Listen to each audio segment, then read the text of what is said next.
দিকে তাকিয়ে বলিস। আপনারা জানেন যে যাদবপুর ইউনিভার্সিটির এই মর্মান্তিক ঘটনা আমাদেরকে আবার নাড়িয়ে দিয়েছে।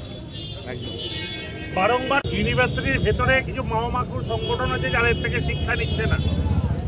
আমরা সারা বাংলা জুড়ে যেখানে নিয়ম মেনে চলার চেষ্টা করি, সেটা আমাদের পছন্দ হোক না হোক, সেখানে যাদবপুর নিয়ম ভাঙার খেলা খেলে এবং এর পেছনে প্রত্যক্ষ এবং পরোক্ষভাবে মদত রয়েছে জুটার বেশ কিছু শিক্ষক শিক্ষিকাদের। আজকে আমরা বারংবার অভিযোগ করেছি যাদবপুর ইউনিভার্সিটির ভেতরে এমনই একটি কালচার রয়েছে যেখানে যদি কেউ বামমনস্ক রাজনীতি করেন তবে সে তার পড়াশোনায়, তার পিএইচডি সুযোগ পাওয়ার ক্ষেত্রে, তার নাম্বারের ক্ষেত্রে অনেক সুযোগ সুবিধা পান। উল্টাই যদি কেউ তাদের বিরুদ্ধে মতাদর্শী রাজনীতি করে তবে তাদেরকে পিএইচডিতে সুযোগ দেওয়া হয় না। যদি পিএইচডি করে তাদেরকে ভয় দেখানো হয় যে তাদের পিএইচডি কমপ্লিট হবে না, তাদের নাম্বার কমিয়ে দেওয়া হয় এবং ক্লাসের মধ্যে এক সামাজিকভাবে বয়কট দেওয়ার ডাক করা হয়, যার মধ্যে প্রত্যক্ষ বা পরোক্ষভাবে ভূমিকা থাকে জুটার টিচারদের। আজকে সারা বাংলা জুড়ে প্রত্যেকটা জায়গায় ইউনিয়ন রুম বন্ধ, কিন্তু যাদবপুর যখন ইচ্ছে ইউনিয়ন রুম খোলে, যখন ইচ্ছে ইউনিয়ন রুম বন্ধ। এদের জন্য যেন কোনো নিয়মে নিয়ম নয়, ঠিক সেটাকে সামনে রেখেই আজকের বোধহয় এই ঘটনা। আজকে ইউনিভার্সিটি কর্তৃপক্ষ বলছে এই অনুষ্ঠান এত রাত অবধি চালানোর কোনো পারমিশন তাদের পক্ষ থেকে ছিল না। আজকে প্রো ভাইস চ্যান্সেলর বলছেন, রেজিস্ট্রার বলছেন যে তাদের পক্ষ থেকে ছিল না। তবে কি করে তারা অনুষ্ঠান করলো, কারা অনুমোদন দিল, আজকে এদের পেছনে কারা রয়েছে, কোন শক্তি রয়েছে যে যার ফলে এরা অনুমোদন ছাড়াও সবকিছু করে দিতে পারে, এই প্রশ্ন আমাদের কাছে বারবার আসছে। এবং কোনো এক জায়গায় যে মিলে যাচ্ছে যে আমার সহযোদ্ধারা যে কথা বলেছে দাদা তৃণমূল ছাত্র পরিষদ করলে অনেক র্যাগিংয়ের শিকার হতে হয়, যে র্যাগিং শুধু ছাত্র প্রতিনিধিরা করে না, যার সঙ্গে শিক্ষকদেরও একাংশ যুক্ত। আজকে এই ঘটনা যাদবপুর প্রেসিডেন্সি মতন দুটো ইউনিভার্সিটি শুধুমাত্র দেখা যায়, তার বাইরে দেখা যায় না। আজকে তারা নৈতিকতার পাঠ দেখার, আজকে আমি বলছি তৃণমূল ছাত্র পরিষদ একমাত্র নৈতিকতা রক্ষা করে।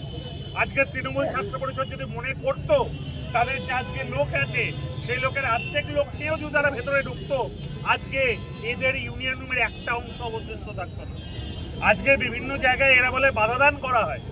আজকে আমরা বলছি আমরা গণতান্ত্রিক পদ্ধতিতে আন্দোলন করি। আজকে এখানে সকালবেলায় কালকের ঘটনার পরবর্তী পর্যায়ে আমরা দেখেছি যেটুকুনি সিসিটিভি ফুটেজ আছে যে এসএফআইয়ের বিভিন্ন নেতারা তারা পালিয়ে যাচ্ছেন ক্যাম্পাস থেকে। একটা মেয়েকে মৃত্যুর মুখে ঢেলে দিয়ে, একটা ছাত্রীকে তাদের অনেক স্বপ্ন নিয়ে পাঠিয়েছিল তার মা বাবা, তাদেরকে মৃত্যুর মুখে ফেলে দিয়ে আজকে এরা ক্যাম্পাস ছেড়ে পালাচ্ছে। এদের নৈতিকতা কিসের অনুষ্ঠান? আজকে অনুষ্ঠানের ব্যাকগ্রাউন্ডে কি আছে, কারা অনুষ্ঠান করছে, কারা অনুমোদন ছাড়া অনুষ্ঠান করলো? আমরা চাইছি তদন্ত হোক, কাদের সক্ষমতা রয়েছে। আজকে আমি ইউনিভার্সিটির প্রো ভাইস চ্যান্সেলর রেজিস্ট্রার আরেকটা কথা বললাম, যে কথা আমার বাড়ির মা আমায় বলে যে আরে যাদবপুরে তো সবাই ফার্স্ট সেকেন্ড থার্ড যারা হয় তারা শুধুমাত্র পড়ার সুযোগ পায়।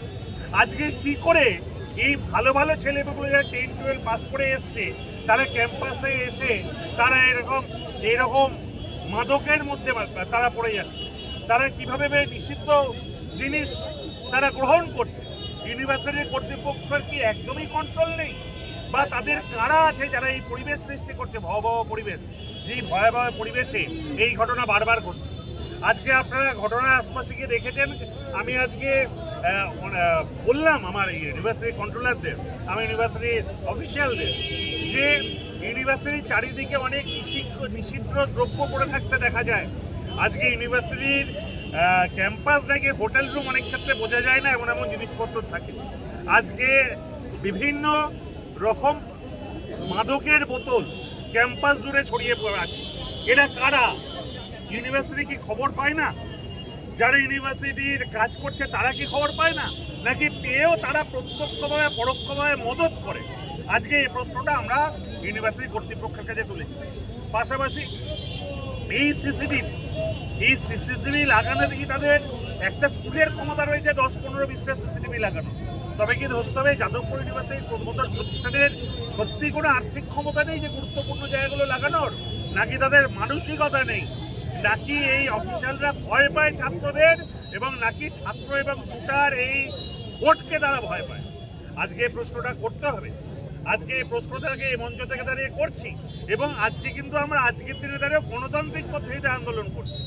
আমরা আজকেও আমরা আন্দোলন কিন্তু কোনো রকম কোনো স্বাধীনতার সীমা লঙ্ঘন করিনি। আমরা ক্যাম্পাসের মধ্যে ঢুকেছি, আমরা সীমাবদ্ধ লোকবল নিয়ে ঢুকেছি, বাইরে থেকে নির্দিষ্ট রাজ্য কমিটির নেতৃত্বরা আমরা ঢুকেছি, বাকিরা শুধুমাত্র ইউনিভার্সিটি ক্যাম্পাসের ছেলেমেয়েরা ছিল, তাদের বাইরে আমরা নিয়ম শৃঙ্খলা ভাঙিনি।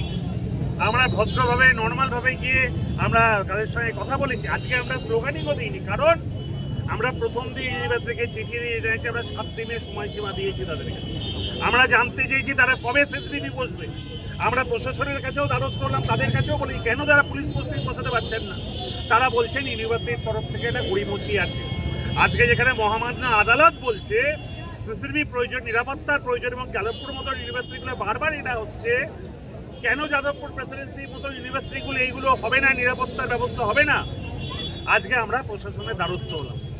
আমরা দাবি করেছি ইউনিভার্সিটি কর্তৃপক্ষের কাছে তারা যেন সব রকমভাবে তদন্তে সহযোগিতা করে।